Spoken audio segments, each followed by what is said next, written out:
ایک پتھر جو ایک اشارے سے سونا ہو گیا۔ مولا مشکل کشا کا واقعہ ہے۔ تاریخ میں ملتا ہے کہ ایک دن جناب فضا بازار سے کچھ لوہے کے ٹکڑے خرید کر مولا علی مشکل کشا کی بارگاہ میں حاضر ہوئی اور کہنے لگی کہ مولا آپ کی مدد چاہیے، یہ جو لوہے کے ٹکڑے ہیں ان کو آپ سونے میں تبدیل کریں تاکہ یہ میں بازار میں فروخت کر کے اپنے بچوں کا پیٹ پال سکوں۔ مولا مشکل کشا جناب فضا کو دیکھ کر مسکرانے لگے۔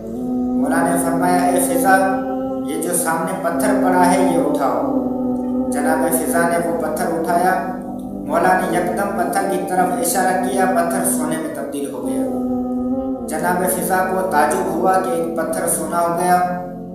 مولا نے کہا کہ اے فضا، زمین کی طرف دیکھو۔ جناب فضا نے زمین کی طرف دیکھا۔ مولا نے زمین کی طرف اشارہ کیا، زمین شگاف ہوئی اور سونے کی نہریں جاری ہو گئی۔ جناب فضا کو اور مزید تعجب ہوا۔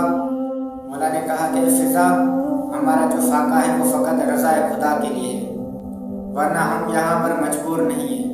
پروردگار نے ہمیں ہر چیز پر اختیار دیا ہے، مگر ہم صرف دنیا کی لذت کو ترک کر کے فقط آخرت کی لذت کو حاصل کرنے آئے ہیں۔ مولا نے کہا کہ فضا، یہ پتھر اٹھا کر نہر میں ڈال دو۔ جناب فضا نے وہ پتھر اٹھا کر نہر میں ڈالا۔